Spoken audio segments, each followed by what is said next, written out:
protected. Sally Eden, LWT News, Whitechapel. And that's all from us. We'll be back with more LWT News at 1:05 tomorrow afternoon and, of course, right throughout the weekend. Have a very good night.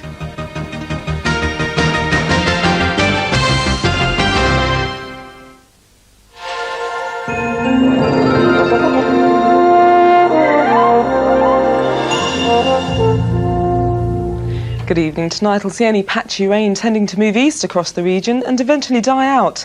This will leave a mostly dry night with some clear spells later. And with the fresh southwesterly breeze, temperatures will stay up fairly well. The low in the range of 7 to 9 Celsius, that's 45 to 48 Fahrenheit. Saturday will start a little cloudy to the east of the region, but most areas will have a fairly bright and dry start. It will, however, feel rather fresh with the breezy southwest wind persisting. During the afternoon, cloud will tend to bubble up, bringing some showers. Most of those will be light and fairly well scattered, but the odd heavier shower can't be ruled out. Top temperature tomorrow, 15 Celsius, 59 Fahrenheit, but it will feel chillier in the fresh southwesterly wind. And Sunday looks like another fairly breezy day with a mixture of bright spells and some showers. That's it from me. I'll leave you with a summary. Good night.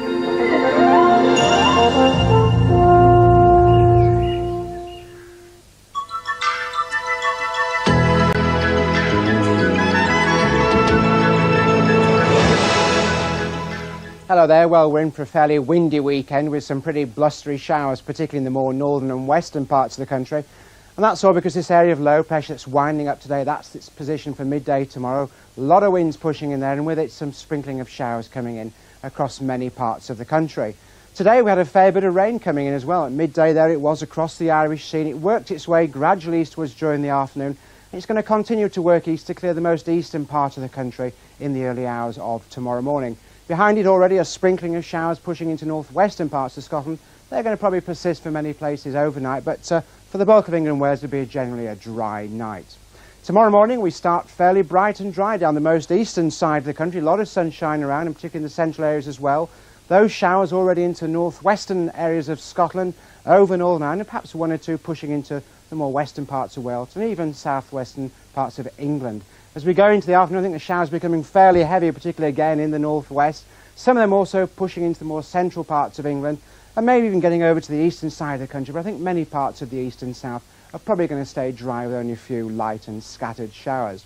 Not a particularly warm day. The wind's fairly strong, I should say, as you can see. So those temperatures, well, it's going to take the best of the temperatures down a bit. And I think if you are out and about, do wrap up well, because certainly the chill factor knocking the edge way off those temperatures. Let's look ahead at Sunday, and it's a fairly similar sort of story for many parts. Showers up in the north and west, brighter down the eastern part of the country. Temperatures very similar, but somewhat masked again by the fairly brisk winds. But some further cloud coming in from the south and west later, bringing further rain to those parts. So a fairly windy weekend in store. There will be some bright spells. Do wrap up well if you're out.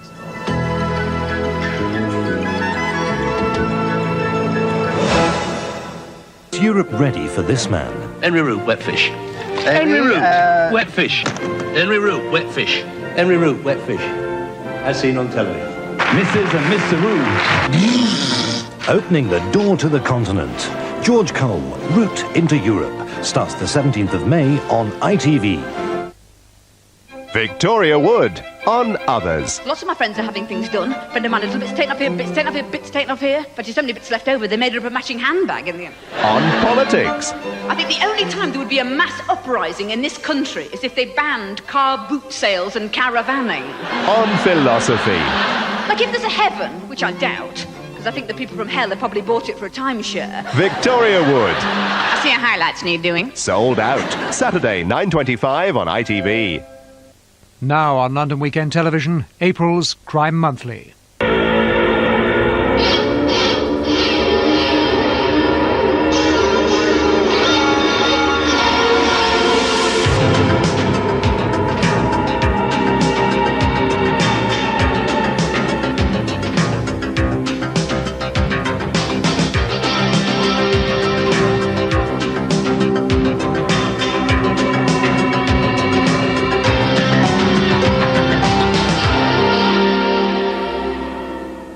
The man was blood-stained and limping, dropping bundles of used tenors as he fled. But was he also the man police want for attempted murder? Good evening. That is one of the current investigations that we'll be asking for your help on tonight. Later in the programme, Brian Worth examines a murder hunt that began with only one clue, a partial footprint in blood found at the scene. And tonight in Special Operations, we are out with the flying squad as they hunt down the capital's armed robbers. But first, let's concentrate on the morning of Monday, the 24th of February, the day of an attempted murder and robbery in central London. To fix that day in your mind, Michael Sams was charged with kidnapping estate agent Stephanie Slater. Watch carefully.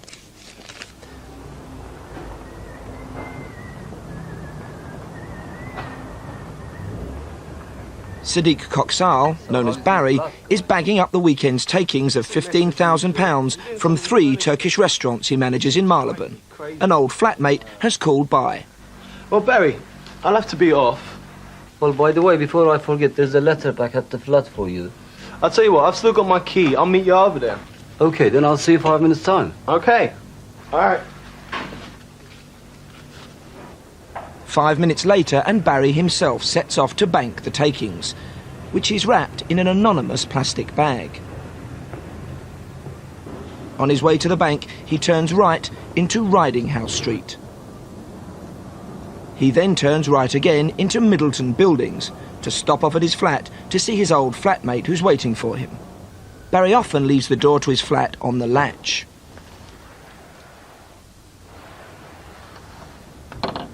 Once inside the flat, Barry chats briefly to his friend. Okay.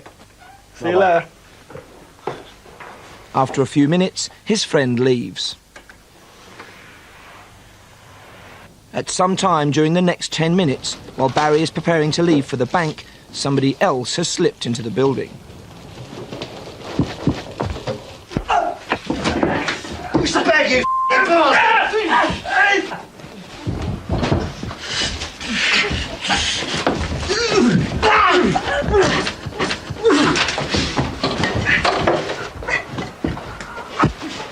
The assailant is seen to have a limp as he runs away. Barry thinks he saw a woman, who's not yet come forward, standing in the phone box. Students from the Polytechnic of Central London remember seeing the attacker hesitate before heading down Riding House Street. In his panic to escape, the attacker drops over £14,000. A passerby sees him turn right into Great Portland Street, pulling off his mask as he turns the corner. By the time the witness reaches the corner, the assailant has vanished. Meanwhile, Barry has staggered back to the restaurant where he raises the alarm. 5 hours later, and publican Bill Lee of the King and Queen pub in Foley Street, just around the corner, makes a grisly discovery. Unaware of the robbery that had taken place only streets away, he cleans the blood off the walls. Police believe the blood came from the assailant. The lavatory has an entrance directly onto Foley Street. If, after his last sighting, the assailant had taken one more right turn, he would have run down Langham Street, a popular area for office workers at lunchtime. Were you one of them? Did you see him running past? Langham Street runs directly into Foley Street and the side entrance to the pub toilets. The assailant would need to have known in advance about the side door to the loos. So is he a local man? Having slipped in unnoticed to the loos, he would have been free to wash off blood either from his own or his victim's injuries.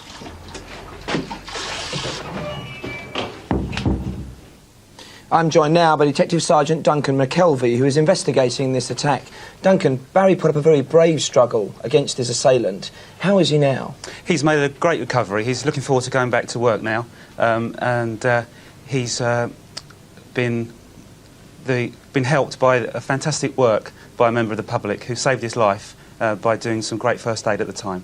Now, the man who attacked him made a very dramatic and actually very public escape through some crowded streets in Marylebone. Yes. And he also cut through a few back doubles. Do you think perhaps he knows the area? Yes, I think he's got a high degree of knowledge of the area. The fact that he appears to have done a circle is a great indication that he knows the area. If he was running down Great Portland Street, there's cars that often get caught in a traffic jam there, and I believe that people may have seen him, or people may have been standing at the telephone box.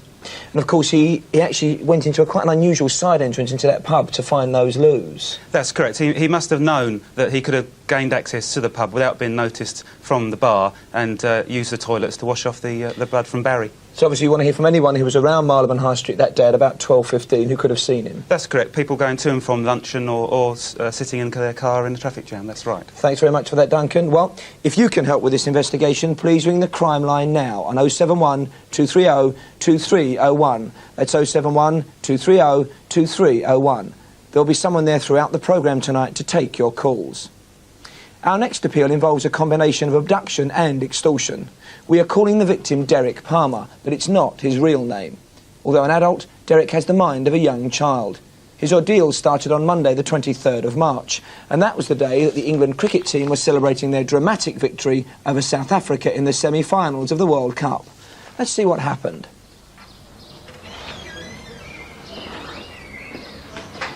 It's early Monday morning and Derek Palmer leaves his sheltered flat near Stoke Newington Road on his way to work as a gardener in Hackney Council's Clissold Park. All right there, how you doing? Yeah, where you going? Look, you remember us, don't you? Oh? Yeah, you do in the park the other day. Do you remember? Look, where are you going? I've got to go to work. Going to work? Look, do you want a lift? Come on, we'll give you a lift to work. Is this yours? Yeah, do you like it? Derek has severe learning difficulties and the mind of a young child. Police believe the two women are local prostitutes and know that Derek's naive and friendly manner make him easy to exploit. So what's your name? Derek. That's a nice name, isn't it? Yeah, nice. We're going to get on really well because we like you. You like us, don't you? Yeah. Got any change?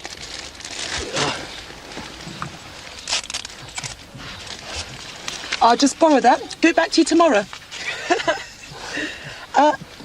So Derek, a good-looking guy like yourself, you must have quite a lot of money. I've got my own bank account and my own checkbook. Very tasteful.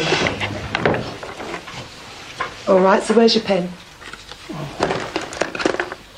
That's it. Come and sit down, come on.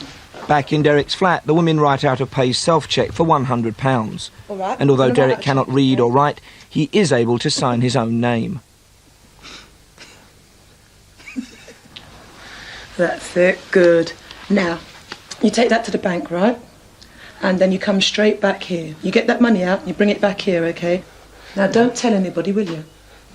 No, because we're good friends, okay? We don't want to fall out, do we? No, that's it. Derek duly goes to his local NatWest branch in Stoke Newington High Street and withdraws the £100 in cash. Oi, Derek!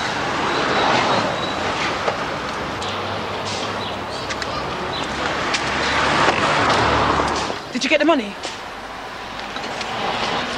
Well done, Derek. Come on, we're going on a trip. But it's a different sort of trip from the one Derek expected. The women immediately spend his money on crack, which they smoke in a back street nearby while he looks on.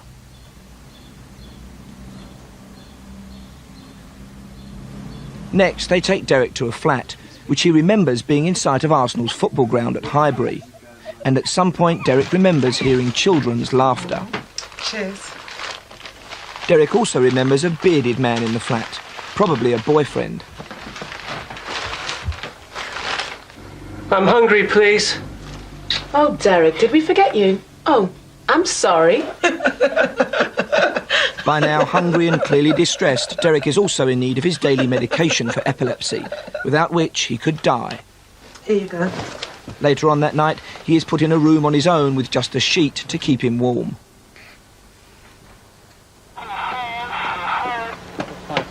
The following morning, the women send Derek back to the bank. Make sure you bring him straight back. Right. This time the cheque's for more, £200. When Derek returns with the money, it's used to buy still more crack. But the girls are growing ever more ambitious, and Derek is taken back to withdraw a further £300. During the day, Derek is made to withdraw a total of £1,100, cleaning out both his bank and building society accounts. 300, 4. But soon after, Derek remembers the two girls arguing over the money as the car enters Rectory Road off Stoke Newington High Street. Please stop it. I want to get out. Just keep your mouth shut, or I swear I'll kill you. The women do finally take Derek home, where they come across Meg, his girlfriend. Right, so what else have you got? Meg, too, is educationally subnormal. Even Derek's collection of 10-pence pieces is taken. Oh, look what I found. Oh, look what I found, all these clothes. The two women finally release Derek from his ordeal, but not before making one last vicious threat. Breathe a word of this to anyone. And next time, this will be you. Come on, let's go.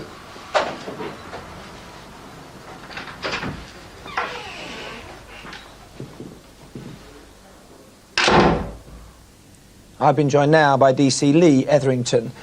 Lee, this was a dreadful case, and thankfully Derek, as we call him, wasn't physically harmed. What kind of state is he in at the moment? He's obviously still very scared, but I'm glad to say that he's having a couple of weeks away just to recuperate and recover with his girlfriend. He's a very vulnerable man for a case like this. Do you think these women happened upon him by chance? No, we believe that they're local prostitutes, certainly from the local area. They either know him from his job, which he's a local gardener, or else they know him from other people that know of him and live nearby. And they've just singled him out and victimised him, you think? That is correct, yes. Now, he was obviously extremely distressed by what happened. Did he report the incident himself? No, it wasn't reported till a couple of days later when he actually broke down in tears to his boss, and then his boss brought him to the police station, and along with the social services, he was able to get a clear picture of what happened from Derek. How can we help catch the people who did this to him? Well, firstly, if any other local prostitutes to Stoke Newington Highbury area know of these girls, they could contact us in strictest confidence. Secondly, if anybody had seen Derek in the car, which we believe is a mauve-coloured saloon car, possibly a BMW, but we're not 100% sure. If they've seen Derek in the Highbury or Stoke Newington area with the girls or with the other person, to contact us again. And of course, there's a key witness I know you're very keen to contact, the taxi driver who picked him up from that Highbury flat, drove him to the bank and drove him back. Yes, that's the taxi driver.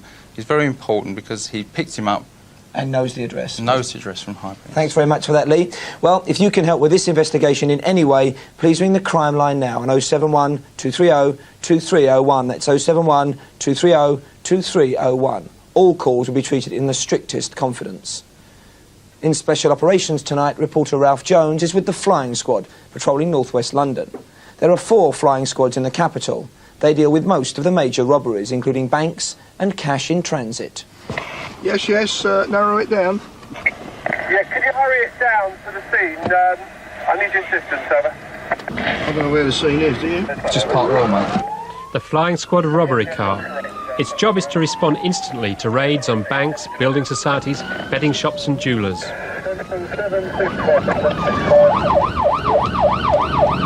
Despite their own dedicated link with the Scotland Yard control room, the robbery car rarely catches the raiders actually on the premises.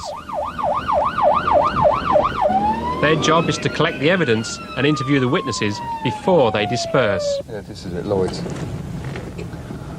I drew some money out of here a couple of weeks ago. Just as well I do, wouldn't it? According to eyewitnesses, a lone raider has just struck at this bank. Let me just read this through to you. I immediately saw a white man, 6 foot 2 inches tall, pulling a handgun from a Sainsbury's plastic carrier bag. He then pointed a gun at me and shouted, "You get down on the floor." I thought these things only happen on TV, it never happens to you. The gunman then put all the money into the Sainsbury's bag, pulled out a red and black canister measuring between 4 and 5 inches and began spraying the contents around the banking hall. He actually sprayed CS gas into the premises, and all of us had to rush out to clear our eyes and our throats. The smell of the place as we walked in there was quite strong, and it was making our eyes sore, so what those poor people went through, God only knows. So it would seem to tie in with one which we dealt with a month or 2 back, a similar premises very nearby. Sorry, just that one, please. Scientist? Building society. An armed robbery.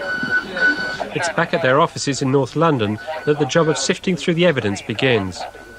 After checking through their files, an armed robber will often turn out to be linked with previous robberies. So far, in the first few minutes, I've linked another 2 at a Midland Bank and a Lloyd's Bank, all within about a mile distance of each other. The descriptions of the suspects seem to match almost identically.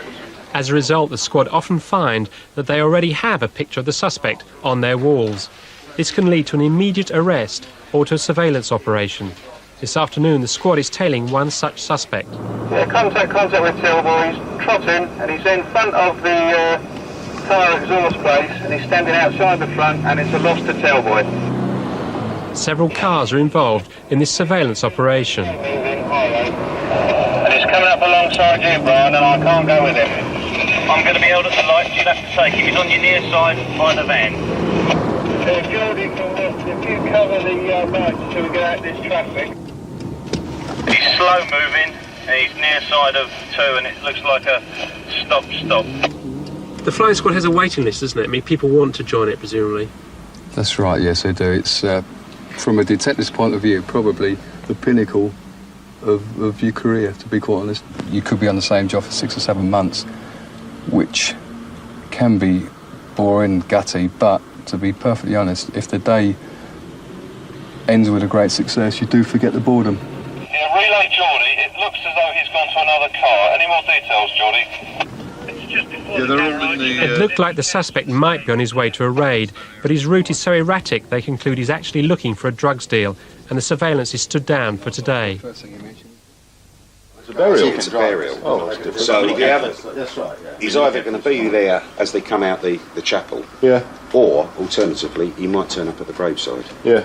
There's going to be a funeral at St Pancras Cemetery, and we believe that a person who's wanted on warrant for armed robbery is going to turn up there. He's being a relative of the deceased.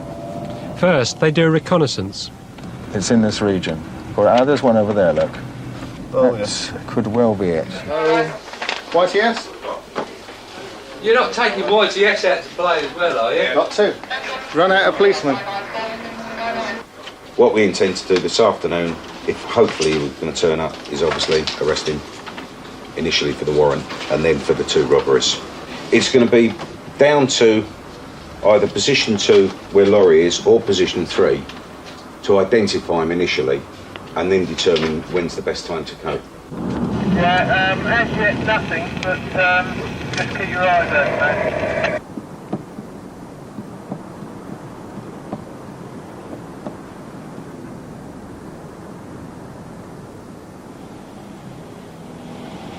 When we sometimes sit for 8 or 10 hours at a time.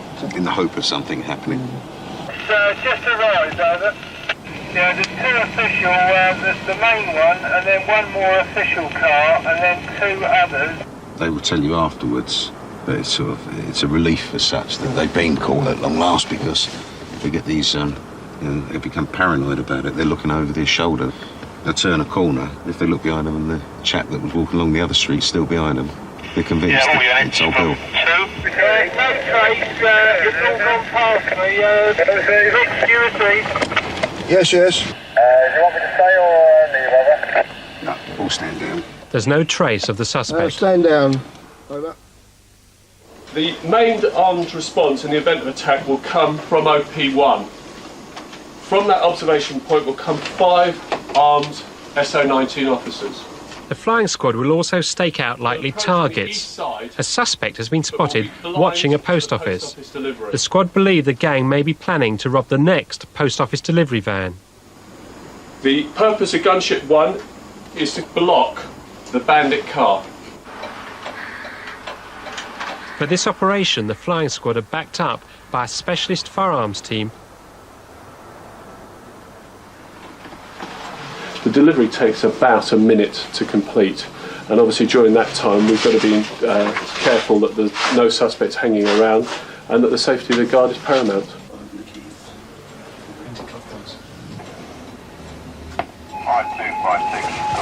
A large red one just arriving now. Yeah, all units stand by. Vehicle to premises. 9-7 move up. Received. 9-3 move up. To the rear hatch now.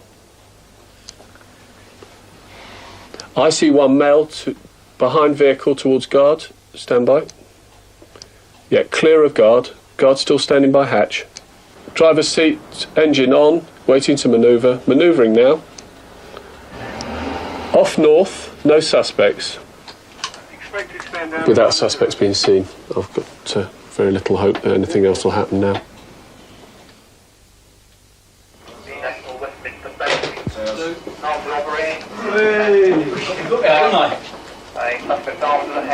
Someone by the phone? Flying squad, can I help you? That other one. Who's going? You are? Well, there's another one just down the road.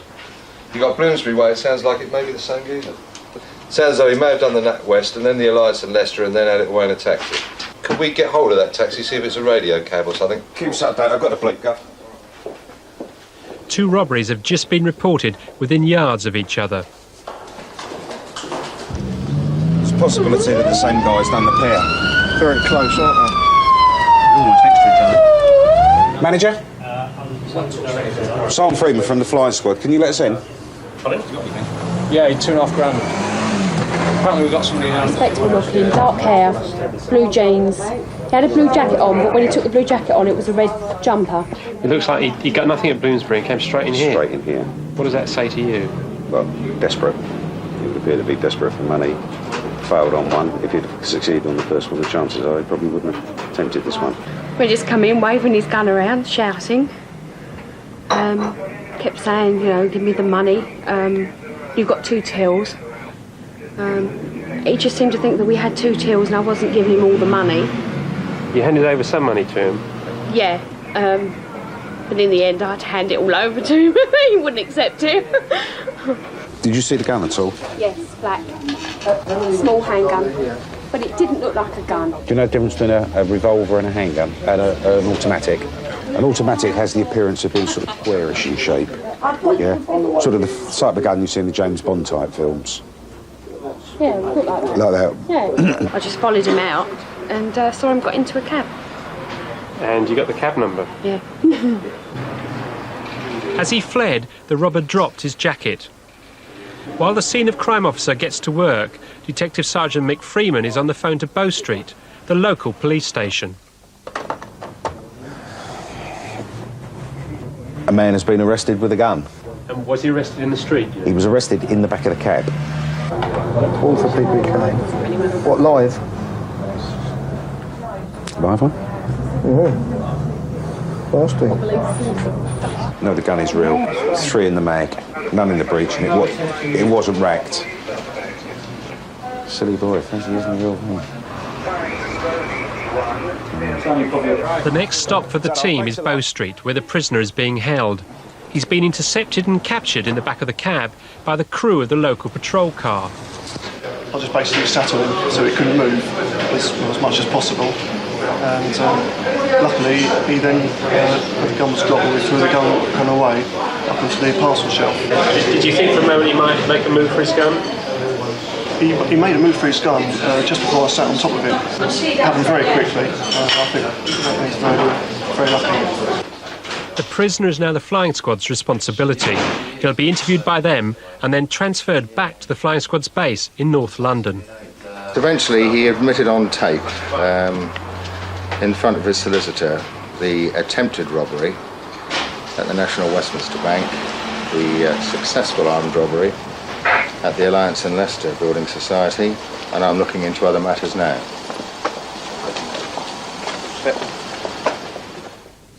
We turn now to a robbery that happened at the Ambassador petrol station in Stoke Newington Road last month. As you will see, the cashier manages to shut the till, which causes a few desperate moments for the robber as he struggles to wrench the till drawer free of its mounting. It's Sunday the 15th of March. A man walks into the service station shop and asks the cashier for a packet of cigarette papers. But as the assistant opens the till, the robber jumps across the counter and tries to grab cash from the drawer. But the cashier fights back and manages to slam the till shut. The robber then starts to punch the cashier around the head. He manages to force the cash drawer out and runs off with it.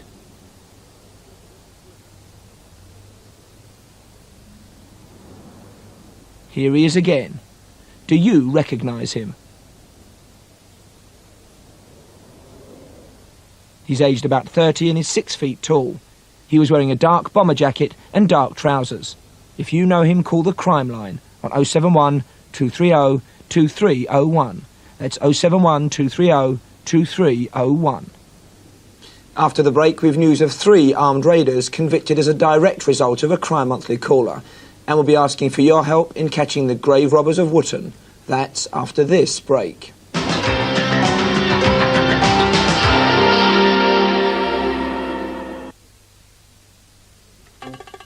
If I see one walking down a street, I tend to beat a hasty retreat.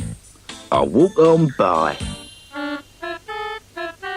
Whatever's in the back of any car, I find the moss too clever by far. I walk on by. No matter what it is, won't see me try to beat one, defeat one, disarm one. I break down and cry. I walk on by. You don't mess. I walk on by with the moss. Woke up this morning, the sun smiled down on me. Sun smiled on me? That ain't the blues. Oh, honey, that's cute. Whoa, whoa, whoa, whoa, your boat paddling down the stream. Dang, that ain't the blues either. What is this lipstick doing on your collar? Honey, that ain't no Honey, lipstick. nothing. I said, what is it? Shave it. You're alive. You're repossessing your car. Sorry,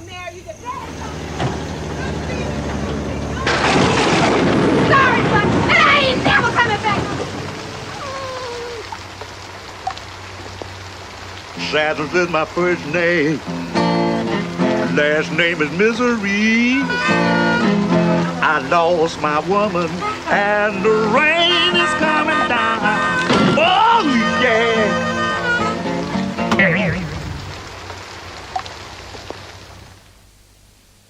When I was a lad, there were only one brown bread for me, and that were always.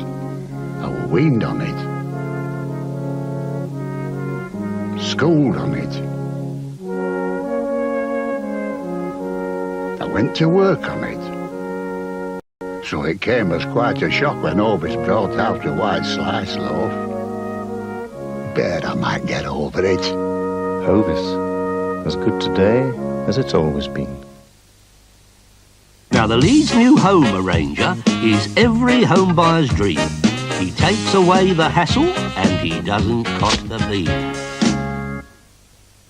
This Sunday, the Sunday Times has a great offer for you. Buy one flight to the USA and take someone free for the ride. Whether you fly economy, Apex, or even first class. The Sunday Times 2-for-1 offer to the USA, starting this Sunday, only in the Sunday Times. OK, you can go cheaper than Thompson Price Breakers, but we wouldn't recommend it. What the devil is Atkins? He was up all night working on this press brief, sir. My heart bleeds for him. Ladies and gentlemen, I give you the Astra Saloon, a classic. Smooth and sleek as the Astra Saloon clearly is, it is also practicality itself. And the boot is an ideal resting place for golf clubs, baby carriages, for Atkins. I went on the subject of the boot. It's inordinately capacious, JD.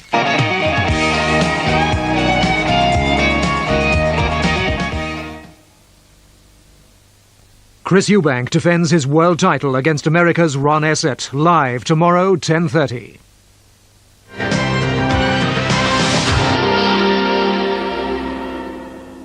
Welcome back. On Tuesday, the 24th of March, police were called to what initially seemed to be a simple break-in at a quiet country church. A month on, and detectives are now convinced that they are looking at something much more sinister. Wootton lies in the heart of the Surrey countryside. It's the kind of place where people still leave their front doors unlocked, where crime is something that happens elsewhere. But all this changed 4 weeks ago, when police were called to a break-in at the 11th century church of St John's. Detective Inspector Jock Erskine found himself in charge of a most unusual investigation. Entry been gained to the actual church by using a great deal of force on a very old, heavy wooden door. whoever was responsible, there must be more than one. Having got inside the church, they then went to a private chapel inside, where there were 2 stone tombs. Within those tombs, they were buried the body of John Evelyn, the 17th century diarist, and his wife. We found that the top slabs of both tombs had been removed, and the remains therein, which had been encased in lead, which was common in those days, the lead had been cut back and both skulls had been removed. Detective Inspector Erskine knew immediately that he wasn't dealing with a case of vandalism, which often plagues isolated village churches. There was no other signs of any damage to the church, so we can probably rule out wanton vandalism. It rather seems that those responsible knew exactly what they were after, took a great deal of trouble to actually do it, and to remove these 2 skulls from the tombs. One possible theory is that they were used, or maybe used, in some form of satanic rite. I would like to know, for example, whether the date coincides with any date in some form of satanic calendar where these things might be used. Police say crowbars were used to open the coffins, and the grave robbers would have been confronted by the body of John Evelyn in almost perfect condition, as a result of it having been encased in airtight lead lining for nearly 300 years. Although the church is isolated, police are hoping someone may have seen something suspicious on the Sunday or Monday evening. That's the 22nd and 23rd of March. There's a pub nearby which overlooks the church, although from some distance off. And the main A25 road runs close by. And I would like to hear from anybody who was in that area about the relevant time between the Sunday and the Tuesday, and who may have been walking perhaps on the footpaths that run close by the church also, ramblers and so on. If you can help detectives with this one, please ring them at Dorking on 0306 8822 84. That's 0306 8822 84. A large number of building societies now have security screens that can shoot up from the counter to the ceiling in a fraction of a second. Many would-be robbers don't seem to be aware of this innovation. Here's one in the Abbey National Building Society in Tooting last November. He's at the right-hand side of the counter, demanding £1,000 from the cashier. But the security screen is activated. He retreats, and as he does so, he removes his hood, allowing us to have a clear view of his face. Here's another shot of him. He's a young man of medium build with dark brown hair. He's around 5'4" tall and has a northern accent. If you recognise him, call the crime line now on 071 230 2301. That's 071 230 2301. 2 weeks ago tonight, the IRA detonated massive bombs at Staples Corner and in the city. 3 people died as a result, and a large area was devastated. Sometime in the week leading up to the attack, the devices had been planted in white vans like these. And anti-terrorist squad officers have traced the previous owners of both vehicles used, but they believe other vans were inspected, then rejected by the terrorists. Tonight, they want to hear from anyone trying to sell a van at the time who was approached by a person with an Irish accent. Remember, the week in question was the one leading up to the election. If you think you could help in any way, please call 0800 789 321. That's 0800 789 321. Officers are waiting for your call now. At first, the traffic cops thought it was a simple case of motorway madness. 2 cars having a nose-to-tail race down the M4 at speeds of over 100 miles an hour. But, to their horror, they discovered they were witnessing something far more dangerous. On the right, 2 cars race past at over 90 miles an hour. As the unmarked police car gives chase, the 2 cars reach 100 miles an hour, 103 miles an hour, 105 miles an hour. The patrol car flashes them and they pull over. It was then that the officers discovered the 2 cars weren't racing at all. In fact, one was towing the other. Look carefully and you can see the tow rope. It was just 10 feet long. The driver of that first car, Martin Barnes, admitted reckless driving and was banned for 6 months. Do you recognise this man?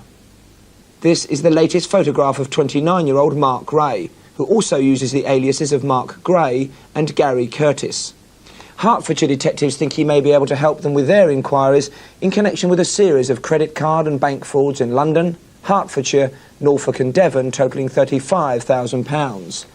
A Californian woman would also like to speak to Mr. Ray about some unresolved financial matters following their marriage in America and his subsequent application for US citizenship. Although his last known address is in St Albans, police believe he is currently living in London. And the number to ring on that is 071 230 2301. That's 071 230 2301. Now news of a success for detectives in West London. Last May we asked for your help with this security video. It's January the 9th. This is Thresher's off licence in Lower Richmond Road, Putney. 3 men walk in. On the left you can see one of them jump over the counter and grab money from the till. The man now right in front of the till is pointing a sawn-off double-barrelled shotgun at the off-licence manager. As they leave, we get a good look at him, together with one of his accomplices. We've slowed up the action and you can see they pass very close to the camera. The same two turn up again in Thresher's off-licence in Albany Parade, Brentford, just 2 weeks later. One of them pretends to buy a packet of cigarettes. Then, in walks the gunman. Again, he's pointing that sawn-off shotgun at the manager. They grab £70 from the till and take some bottles from the shop before they leave.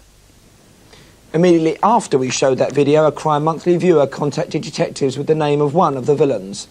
Early this month, 3 brothers pleaded guilty at the Old Bailey to both robberies. Martin Barnes and John Barnes from Southall each received a 6-year jail sentence. The third brother was sentenced to 7.5 years in jail after admitting taking part in another 4 armed robberies. It's now been 7 weeks since Roger Wilson was murdered, gunned down outside his house in Kennington, South London, by an assassin who fled on a motorbike. Our appeal last month focused on the Honda motorbike used by the assassin. The bike was driven a short way through the streets of South London.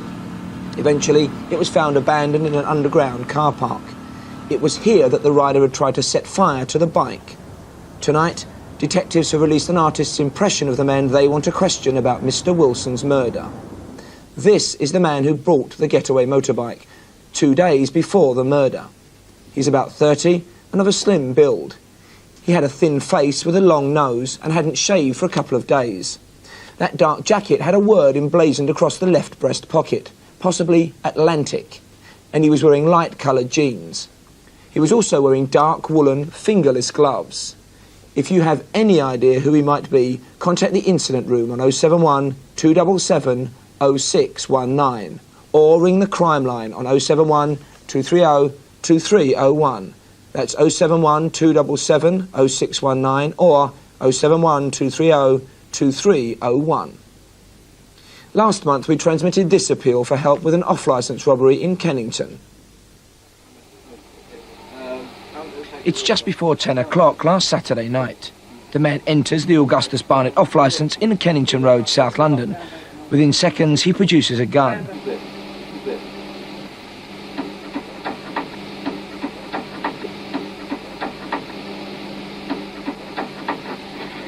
The robber opens the cash drawer himself and grabs a handful of notes.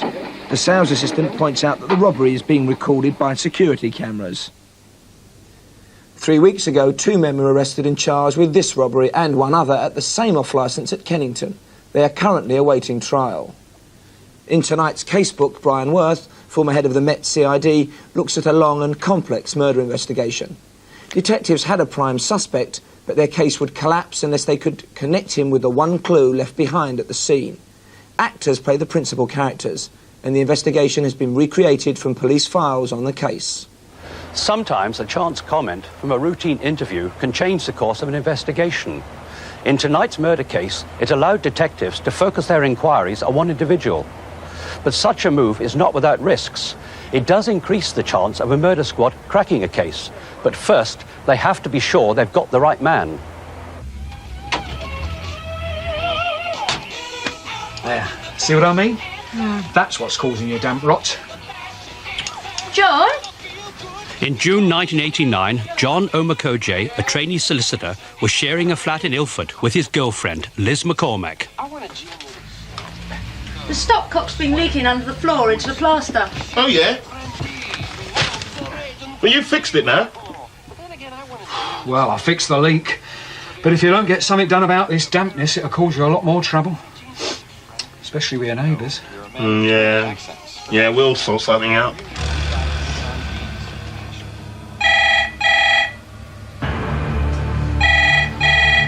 This is Liz's answer machine. I'm afraid I'm not in at the moment, but if you'd like to leave a message for me, please speak after the beep. Hello, Liz, it's Claire. We're really worried. Can you try and give me and Mum a call? I've got to go. I'll ring you when I get to work.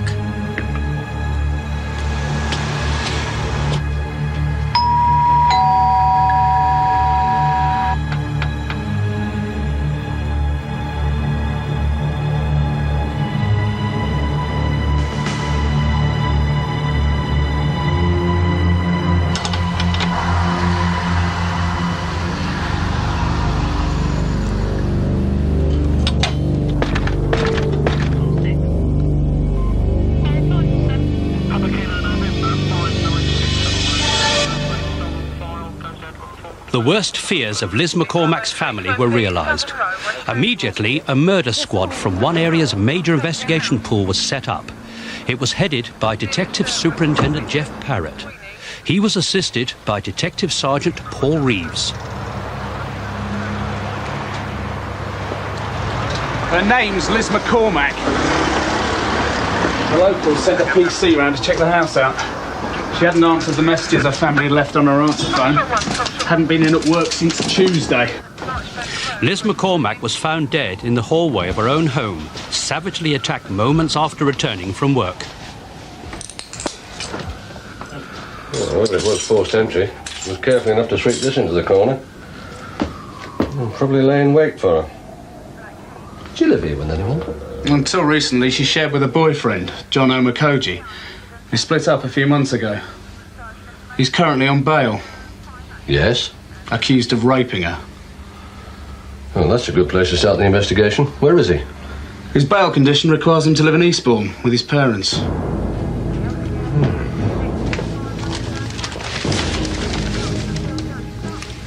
4 days old. That implies she was killed on Tuesday evening. Sir? Yes? Sir, partial footprint in the blood. Definitely a trainer. Probably Adidas or Reebok.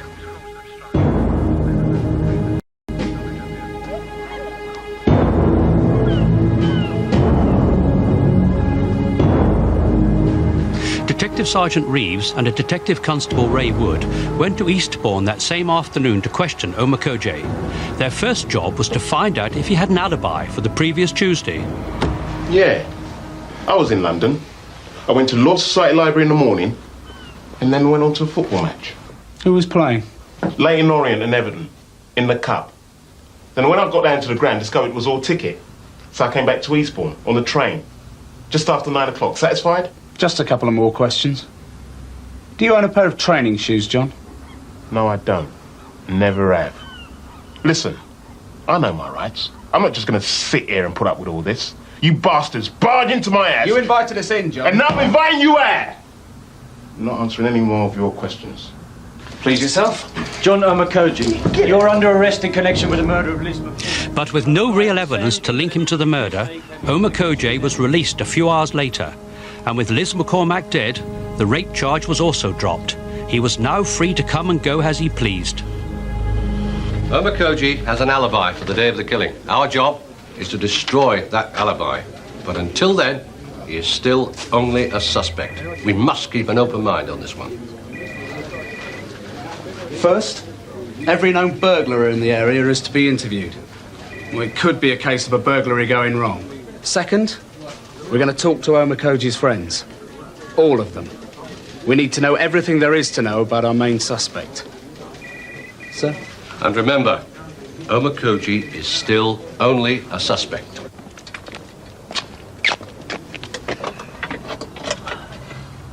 You again? Look, I told you everything I know. Just a couple of things you might be able to clear up for us. John told us that the week Liz was murdered, he came all the way up to London from Eastbourne to go to a football match. Yeah, that's right. He's a Spurs fanatic, never misses a match. We won 1-0 that week. Terry Fenwick scored a blinder.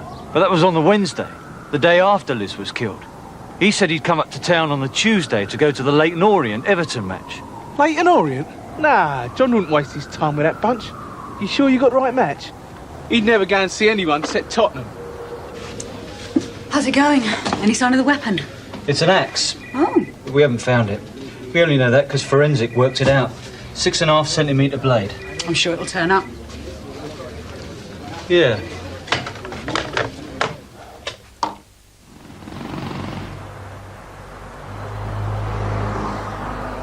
Within days, Omar Kojay moved back to the flat in Ilford, which he and Liz jointly owned.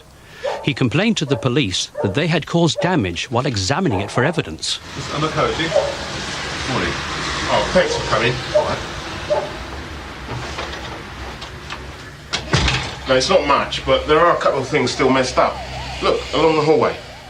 Detectives were mystified at Omar Kojay's complaint. He had already submitted one claim for damages and been told he would be compensated. Why repeat the complaint? Look at the floor. Detectives were now convinced that Omar Kojay was throwing up a smokescreen to make them believe he had no other place to stay in London. They suspected that Omar Kojay had a secret hideaway, an address he could have stayed at on the night Liz McCormack was murdered.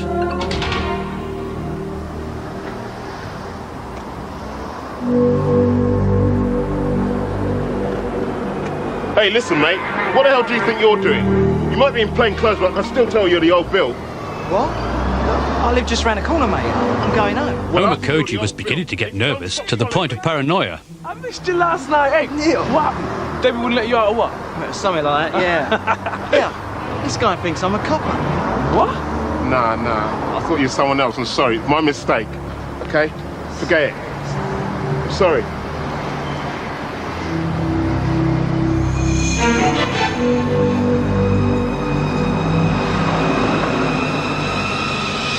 We've lost contact.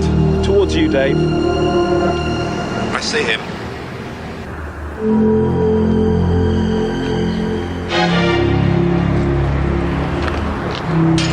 Got him. The police operation paid off. Their hunch that John Omar Kojay had a secret hideaway was right.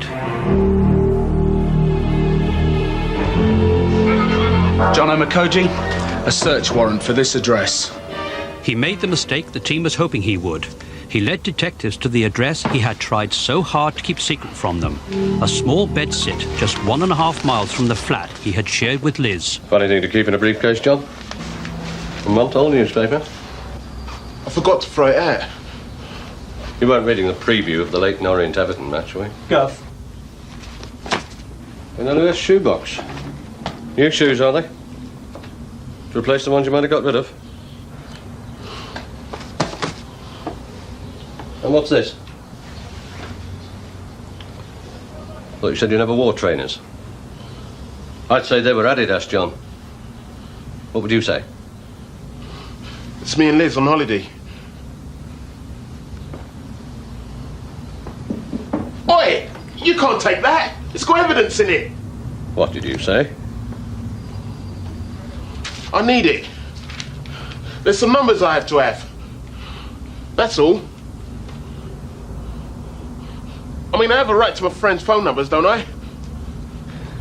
And you can copy them out. There were nearly 100 names in the book. John Omar Kojay copied out 18.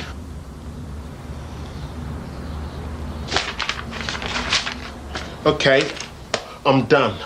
Thank you. I'll take that. Unwittingly, Omar Kojay had saved the police hundreds of hours of interviews. He had come up with the 18 most important names in his address book. One of them was Omar Kojay's closest friend, Ian MacDonald. He was interviewed 5 times by detectives. Listen, Ian, we want to get this over with as much as you do. But we've got all the time in the world. We'll sit here all night if we have to.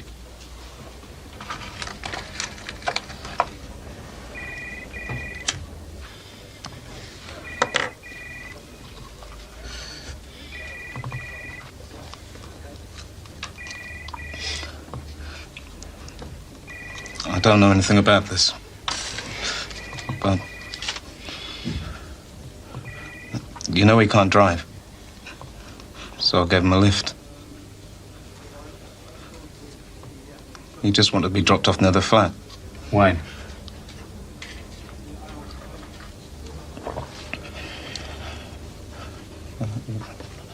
That day. The Tuesday. He said he just wanted to pick up some clothes he left behind. For the first time, detectives now had evidence that despite his denials, Omokoje had been at the flat on the day of the murder. Thanks very much for your time. You've been a great help. Detectives traced a nurse who had gone out with Omokoje on a date 6 weeks before the murder. She's confirmed it. She remembers the date, and he was wearing trainers. Adidas. The same make that made the bloodstained footprint. Exactly 4 months after Liz's murder, police charged Omokoje with the killing. They set up a meeting with the prosecution QC to discuss the impending trial. Gentlemen, I have no wish to take anything away from a very fine piece of detective work. However, and I'm sure this is something you've considered, the evidence as it stands at the moment is very much circumstantial. Are you saying? I can only offer you a 50-50 chance of getting a conviction for murder. There's still no trace of the murder weapon? No. He obviously knew what he was doing. It was probably the first piece of evidence he got rid of. You're probably right, but we shall have to try our luck without it. See you in court, gentlemen.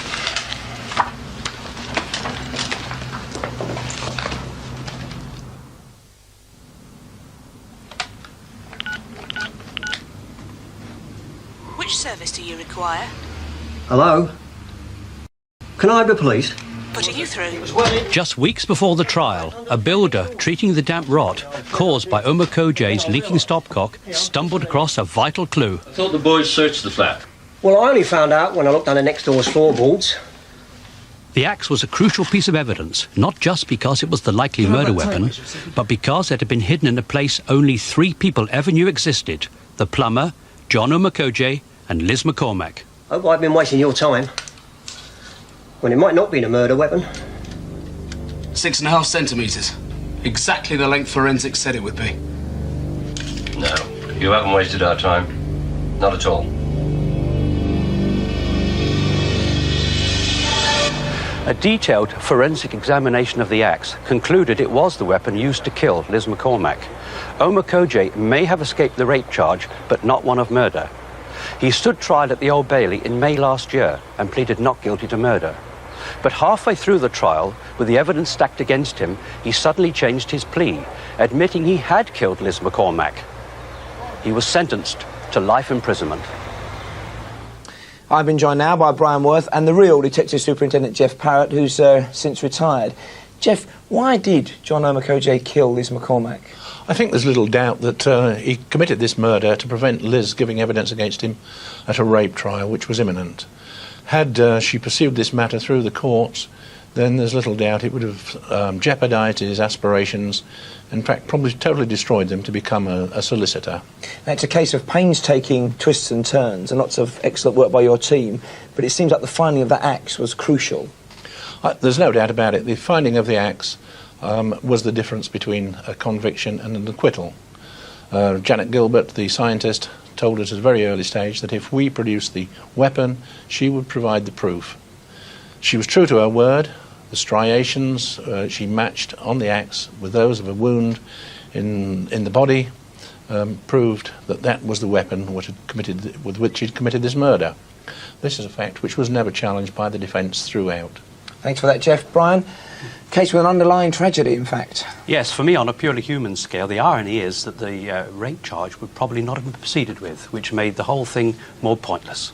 Well, thanks very much for that, gentlemen. Well, we've had an astounding response to the calls tonight. Crime Line say they've never known a night like it. Names in every case featured. I'll be back with another Crime Monthly on Friday, May the 22nd. Good night.